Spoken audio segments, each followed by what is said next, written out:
अस्सलाम वालेकुम। Today our topic is about the amino acids. Amino acid building block of protein. मतलब एक building लें, हम लेट कर लेते हैं एक बिल्डिंग है, ये प्रोटीन है, जबकि ये एक ब्लॉक मतलब ये ईंटें हैं, काफ़ी ज़्यादा ईंटों से मिलके एक बिल्डिंग बनती है, मतलब प्रोटीन बना। एक जो ब्लॉक है ये अमीनो एसिड है, ठीक है। काफ़ी ज़्यादा अमीनो एसिड्स मिलके प्रोटीन बनाएंगे, इनको वो अमीनो एसिड होगा। प्रोटीन हमारी बॉडी में हम प्रोटीन इनटेक करते हैं, लेकिन हमारी बॉडी में प्रोटीन ही नहीं यूज़ होती, वो उससे तोड़ा जाता है, अमीनो एसिड्स बनते हैं। अमीनो एसिड्स फिर अमीनो एसिड की भी ब्रेकडाउन होती है, फिर उसमें से नाइट्रोजन निकलती है, नाइट्रोजन को यूज़ किया जाता है।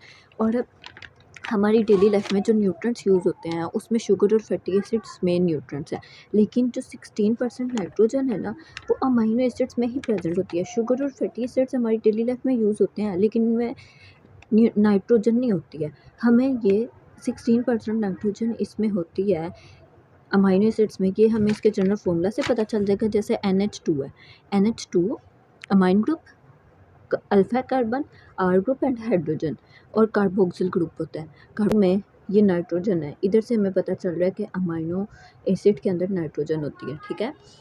उसके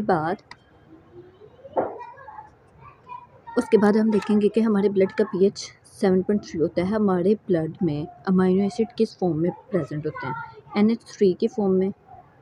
अमीन ग्रुप NH3 की फॉर्म में होगा। कार्बन अल्फा के साथ जो कार्बोक्सिलिक ग्रुप है वो कार्बोक्सिलेट ग्रुप के अंदर ट्रांसफर हो जाएगा, के अंदर कन्वर्ट हो जाएगा। मतलब कार्बोक्सिल ग्रुप जो है वो कार्बोक्सिलेट ग्रुप के फॉर्म में प्रेजेंट होगा। हम अब देखते हैं classification of amino acid. Classification में सबसे पहले आ जाती है क्लासिफिकेशन हम इसकी किस किस बेस पे करते हैं। पोलैरिटी की बेस पे, structure of the amino acid की बेस पे, न्यूट्रिशनल बेस रिक्वायरमेंट की बेस पे, और मेटाबॉलिक फेट की बेस पे करेंगे। उसके बाद आ जाता है, जब हम पोलैरिटी की बेस पे इसको करेंगे, पोलैरिटी की बेस पे क्लासीफाई हमने करना है, तो सबसे पहले आ जाते हैं non polar amino acid. Non polar amino acid वो होते हैं जो कि न्यूट्रल हों, जिनमें अमाइन ग्रुप और कार्बोक्सिल ग्रुप ये दोनों इक्वल इन अमाउंट हो। हाइड्रोफोबिक इन नेचर होता है non polar amino acid. Lipid और ऑयली स्ट्रक्चर होता है, मतलब ये ऑयली होते हैं या फिर लिपिड्स होते हैं, इनमें लिपिड्स होते हैं, ये ऑयली होते हैं, इसी वजह से हाइड्रोफोबिक इन नेचर होते हैं। ये इन पे नो चार्ज होता है, हर ग्रुप के ऊपर नो चार्ज होगा। न्यूट्रल हैं तो फिर चार्ज क्यों होगा? Such as alanine, valine and proline, ठीक है। उसके बाद आ जाते हैं हम polar amino acids with no charge. वो वाले अमीनो एसिड जिनके ऊपर पोलर होते हैं लेकिन उनके ऊपर चार्ज नहीं होता। आर ग्रुप के ऊपर कोई चार्ज नहीं होगा, क्योंकि हमें पहले ही यहाँ से पता चल रहा है कि नो चार्ज, तो फिर आर ग्रुप के ऊपर भी चार्ज नहीं होगा। These amino acids participate in hydrogen bonding of protein. Amino acids participate करते हैं प्रोटीन बनाने में थ्रू हाइड्रोजन बॉन्डिंग। जैसे कि सेरीन, एक अमीनो एसिड लगा, इसमें पेप्टाइड बॉन्ड बनता है, लेकिन हाइड्रोजन बॉन्डिंग भी बनती है। जो यहाँ पे जो नीचे एच एटम लगी होती है, जो कि हमारे अल्फा कार्बन के नीचे, वो दोनों हाइड्रोजन मिलके हाइड्रोजन बॉन्डिंग बना रहे होते हैं। इनकी एग्जांपल है सीरीन एंड टायरोसिन। फिर आ जाते हैं polar amino acids with positive charge, ठीक है। पॉजिटिव चार्ज में आर ग्रुप के ऊपर पॉजिटिव चार्ज होगा।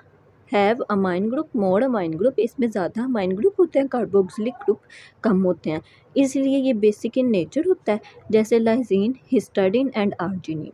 फिर आ जाता है polar amino acid with negative charge. R group के ऊपर नेगेटिव चार्ज होगा, मोर कार्बोक्सिलिक ग्रुप होगा, कार्बोक्सिलिक ग्रुप इसमें ज़्यादा होंगे, एसिडिक इन नेचर होगा। Aspartic acid and glutamic acid, जैसे कि एस्पार्टिक एंड ग्लूटामिक एसिड, ठीक है।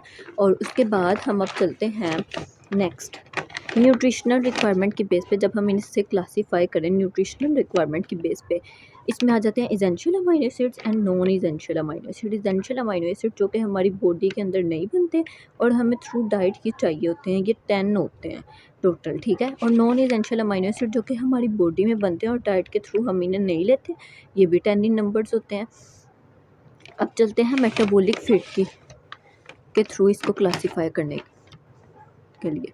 जब हम मेटाबॉलिक फेट के अंदर अमीनो एसिड्स को क्लासीफाई करेंगे तो वो ग्लाइकोजेनिक और कीटोनिक आएंगे। ग्लाइकोजेनिक वो होंगे जो कि ग्लूकोज में कन्वर्ट हो जाएंगे, कीटोनिक वो होंगे जो कि कीटोन में कन्वर्ट हो जाएंगे। स्ट्रक्चरल बेस पे साइड चेन अमीनो एसिड और ब्रांच चेन अमीनो एसिड आते हैं।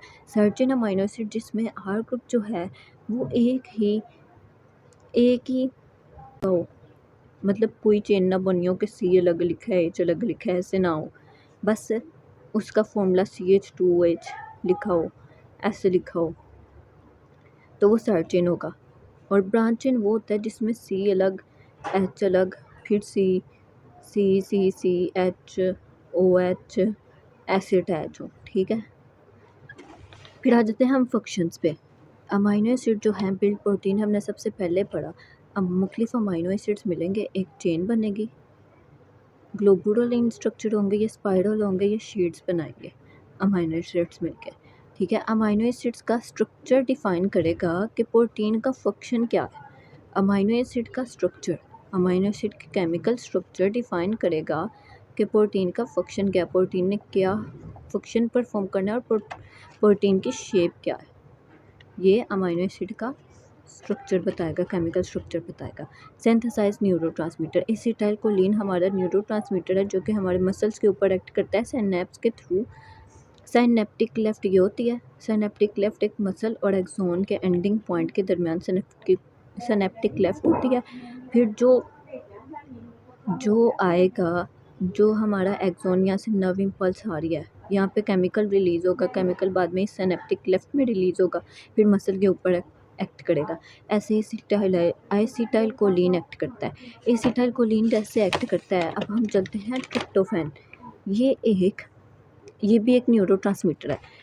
ट्रिप्टोफैन एक न्यूरोट्रांसमीटर है जो कि सेरोटोनिन एंजाइम को, जो कि हमारा मूड रेगुलेटर है, सेरोटोनिन मूड रेगुलेटर के तौर पे काम करता है। जब हम कार्ब्स लेते हैं, कार्बोहाइड्रेट्स खाते हैं, तो जो ट्रिप्टोफैन है वो हमारे ब्रेन की तरफ मूव करता है, जिसकी वजह से हम स्लीपी फील करते हैं। हम जब अक्सर खाना खाते हैं तो हम बहुत ज़्यादा लेज़ी फील करते हैं, वो ये ट्रिप्टोफैन की वजह से होता है। फिर आ जाते हैं टायरोसिन की तरफ। टायरोसिन जो है रिलीज़ करता है नोरेपिनेफ्रिन और एड्रीनालिन हार्मोन को। जब हम मील लेते हैं जो कि रिच इन प्रोटीन होगा, तो फिर जो है टायरोसिन रिलीज़ होगा। टायरोसिन और ट्रिप्टोफैन दोनों में कंपटीशन चलता है कि कौन ब्रेन की तरफ पहले पहुंचता है। लेकिन एक रिसर्च के मुताबिक जो टायरोसिन है वो हमें ज़्यादा एनर्जी प्रोवाइड करता है ट्रिप्टोफैन की, मतलब कार्बोहाइड्रेट्स की निस्बत प्रोटीन हमें ज़्यादा एनर्जी प्रोवाइड करते हैं। प्रोटेक्ट सीवी हेल्थ मतलब कार्डियोवैस्कुलर हेल्थ। नाइट्रिक ऑक्साइड जो है वो हमारे बीपी को लो करने के लिए काम आता है। लेकिन नाइट्रिक ऑक्साइड बॉडी में आएगा कहाँ से? अमाइनो एसिड टूटेंगे, सबसे पहले प्रोटीन की ब्रेकडाउन होगी, अमाइनो एसिड में अमाइन की ब्रेकडाउन होगी, नाइट्रोजन में, नाइट्रोजन जब ऑक्सीजन के साथ मिलेगा तो नाइट्रिक ऑक्साइड बनेगा जो कि हमारे बीपी को लो करने के लिए काम करेगा। अमाइनो एसिड जो नाइट्रिक ऑक्साइड है ये हमारे अमाइनो एसिड से कॉन्ट्रैक्ट मतलब निकाला जाएगा। जो हार्ट है हमारा, हार्ट की वॉल्स कॉन्ट्रैक्ट करने के लिए जो काम करती हैं, जो काम करता है वो नाइट्रिक ऑक्साइड काम करता है। नाइट्रिक ऑक्साइड हार्ट की वॉल्स को कॉन्ट्रैक्ट करने में मदद करवाता है। नाइट्रिक ऑक्साइड जो है एज अ मेडिकेशन इंग्रेडिएंट के तौर पे यूज़ होता है। एंजिया एक ऐसा डिजीज़ है जिसमें blood supply towards the heart is interrupted है, therefore the medication ingredient NO2 is provided to the patient. Okay, then energy reservoir के तौर पे ये हेल्प करता है। इंट्रासेलुलर लेवल ऑफ ATP के इंट्रासेलुलर लेवल को मतलब एनर्जी को मेंटेन करता है amino acid. Metabolism and other roles, जब हम हमारी बॉडी में कार्ब्स और फैट्स यूज़ होते हैं एनर्जी प्रोवाइड करने के लिए, लेकिन जब ज़रूरत पड़ती है तो प्रोटीन्स की भी ब्रेकडाउन होती है और अमाइनो एसिड लिए जाते हैं। जब हम ज़्यादा दिन तक भूखे रहते हैं तो कार्ब्स और फैट्स तो हमारी बॉडी में जा नहीं रहे होते, तो फिर प्रोटीन यूज़ होता है हमारी बॉडी में। फिर आ जाते हैं हम हिस्टाडीन की तरफ। हिस्टाडीन एक एंजाइम, हिस्टाडीन जो है अमाइनो एसिड है, ये एक ऐसा एंजाइम रिलीज़ करता है जो कि RBCs की प्रोडक्शन को रेगुलेट करता है और हेल्दी नर्व को मेंटेन करता है। फिर आ जाते हैं टायरोसिन की तरफ। टायरोसिन एंजाइम रिलीज़ करेगा T3 T4 जो कि थायराइड हार्मोन को रिलीज़ करवाने में हेल्प आउट करेंगे।